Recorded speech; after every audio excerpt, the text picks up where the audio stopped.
We all know that feeling. You're walking out of a movie you wanted to love, but something just didn't work for you.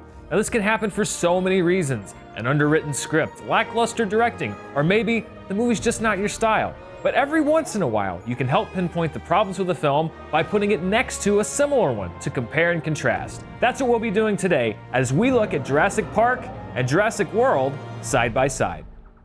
Now, I've been on the record early and often about my problems with 2015's smash hit Jurassic World. You can knock $100 million off the budget of this movie, same script, call it Escape from Dinosaur Island, and it would be a Sci-Fi Channel original movie, and no one would know the difference. So many people have asked me why that film underwhelmed me, especially because a huge chunk of the audience enjoyed it thoroughly. This isn't necessarily a video about why Jurassic Park is good and Jurassic World is bad, but I'm comparing and contrasting the two films because they draw from the same DNA. How each movie approached its characters and structure differently, and why I think the original is a much more effective movie. Now let's start off with characters. This is a place where both movies share a lot of similarities. Both feature a male and female protagonist who are romantically involved, both have two siblings whose parents are getting divorced, and both feature a charismatic supporting cast to fill out the roster. So, why did I find the characters in Jurassic World so forgettable? Let's break it down.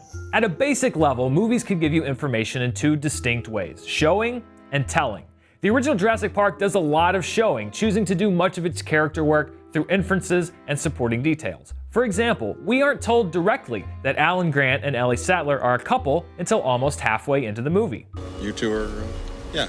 But we know that they're together through their behavior. Even though it's subtle, the movie allows the audience to infer that they're a couple. The movie shows us the information and we draw the conclusions. Jurassic World, on the other hand, relies mostly on dialogue-heavy exposition to introduce its characters. Instead of providing subtle clues that Owen and Claire, Chris Pratt and Bryce Dallas Howard have a past, the film gives us an extended dialogue scene detailing that past. That's why you and I never had a second date. Excuse me, I never wanted a second date. Prints out an itinerary for a night out. Now, of course, every movie has expository dialogue scenes in it. But one of the things that elevates a script from average to great is how it uses its time to communicate character details effectively. Instead of crafting a more subtle way to introduce Owen and Claire's past, the movie hits us over the head with it. What kind of a man shows up to a date in board shorts? We see this again with the characters of Tim and Lex in Jurassic Park and Zach and Gray in Jurassic World. Both have parents that are going through a divorce. In Jurassic Park, this is established with one line at the very beginning of the film. He had to leave early. He wants to be with his daughter. She's getting a divorce. Well, I understand that. In Jurassic World, this plot point is brought up 3 separate times: when the kids leave for Jurassic World, when Claire talks to her sister, and when Zach and Gray talk about it on the monorail. They're not getting divorced.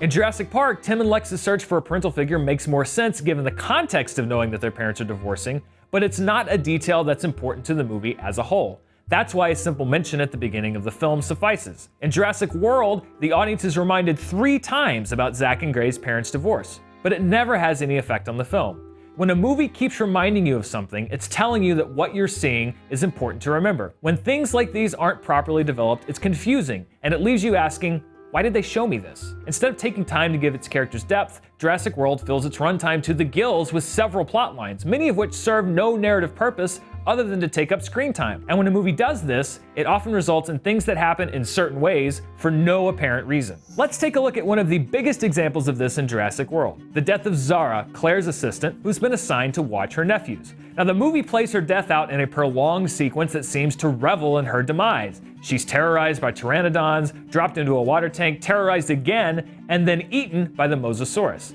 Now, the way this sequence is staged frames Zara's death as an action sequence. But did the character of Zara deserve the death she was given? This is the kind of death that movies often save for the villain. For example, Nedry in Jurassic Park, who's humiliated by falling down a ravine, blinded by Dilophosaurus venom, then viciously ripped apart. Now, this works in the movie because Nedry's character has earned his death by sabotaging the park and betraying his employers. Even the lawyer Gennaro, who's ripped apart by the T-Rex, commits the cardinal sin of cowardice by abandoning Tim and Lex.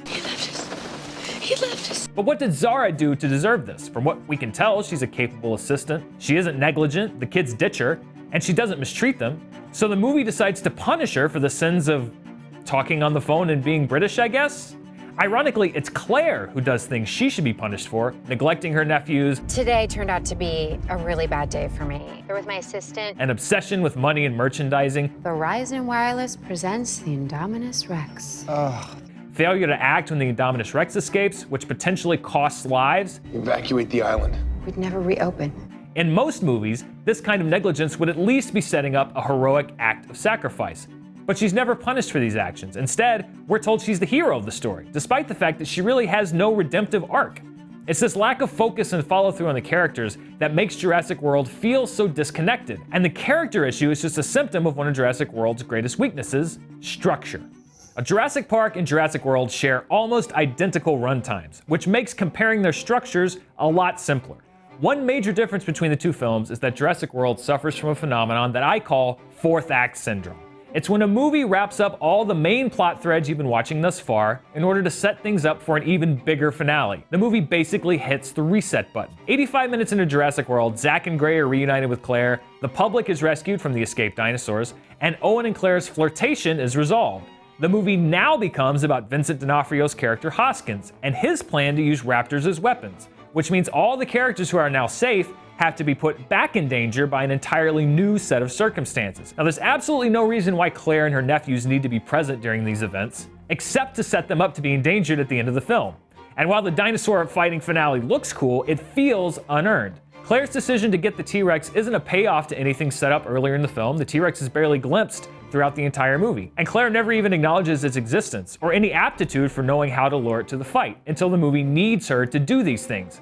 It's as if the movie knew it needed a big dinosaur fight at the end and haphazardly put the characters where they needed to be in order for this to happen. Good scripts exhibit a structure that I call because storytelling. In Jurassic Park, the raptors escaped because the main systems were reset, because Nedry sabotaged the system, because he was disgruntled and underpaid, and so on. Jurassic World has a structure that I call and then storytelling.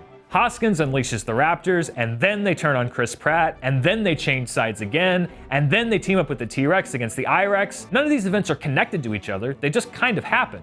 This is why you see so many movies exhibiting fourth act syndrome. You can only do so many and thens before you have to reset your pieces and start over. But I know what some of you might be thinking. Didn't Jurassic Park do the same thing with the raptors in that movie? Weren't they also introduced late in the film as new enemies for our heroes to overcome? Now, the answer to that question is a great example of how the techniques of setup and payoff, when used correctly, can make a movie great. Despite making their first full on-screen appearance just 17 minutes before the end credits, Jurassic Park's raptors actually cast a shadow over the entire film through a series of setups and payoffs. Notice how often velociraptors are brought up before they're ever even seen. In the opening scene, so we can see their lethality. In the egg hatching scene. We bred raptors. In the feeding scene, where their intelligence is introduced. They were testing the fences for weaknesses systematically. They remember. When the power first goes down at the park. The raptor fences aren't out, are they? And again when the raptors themselves escape. Damn it, I imagine you better to mess with the raptor fences. This is a great example of a movie reminding us of something that actually does matter. That raptors are vicious, lethal, and smart. But my favorite is this scene from very early in the film, where Dr. Grant explains to a terrified child just what a raptor could do to him. And that's when the attack comes, not from the front, but from the side. From the other two raptors, you didn't even know were there. Now, what plays as a comic moment at the beginning of the movie is actually set up for Muldoon's death later in the film. We're being hunted. Oh, God. From the bushes straight ahead. And because we saw Dr. Grant's speech earlier, we now know something that Muldoon, a hunter who supposedly knows everything about raptors, doesn't know or realize. This is called dramatic irony, when the audience knows something that the character doesn't, and when it's used well, it can make for great drama. Clever girl.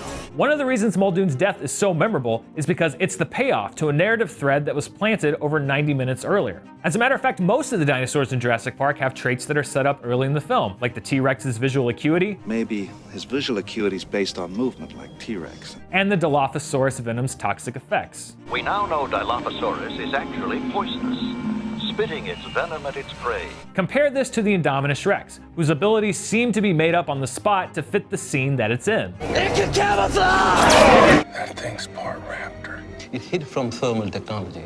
Really? When we know what to expect from the dinosaurs, it gives the scenes between dinosaurs and humans a key ingredient: tension.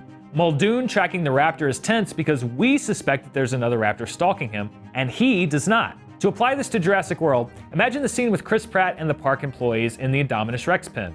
We don't know the Indominus Rex is in the pen with them until just before it reveals itself.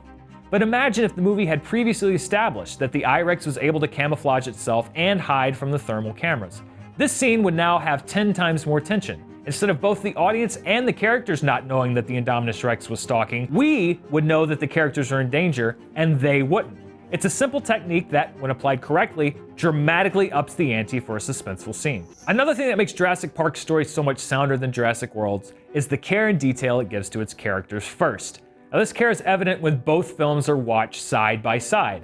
At the same time as the Indominus Rex is escaping from its pen in Jurassic World, the characters in Jurassic Park are having a debate on the ethics of cloning dinosaurs. At the moment when Jurassic World is resetting for its fourth act, Jurassic Park features a scene explaining John Hammond's dream and the consequences it has on the people that he loves. The only thing that matters now are the people we love. The reason Jurassic Park works is because we care about the characters, not the dinosaurs. The dinosaurs are cool, but we're invested in whether the characters survive first and foremost, and that's what leads to genuine terror and suspense. Jurassic World asks us to cheer for the Mosasaurus because it kills the Indominus Rex. But we knew that was inevitable. Our characters are literal bystanders at this point. The reason we cheer for the T-Rex at the end of Jurassic Park isn't because she defeats the Velociraptors, it's because she saves the characters that we've grown to love.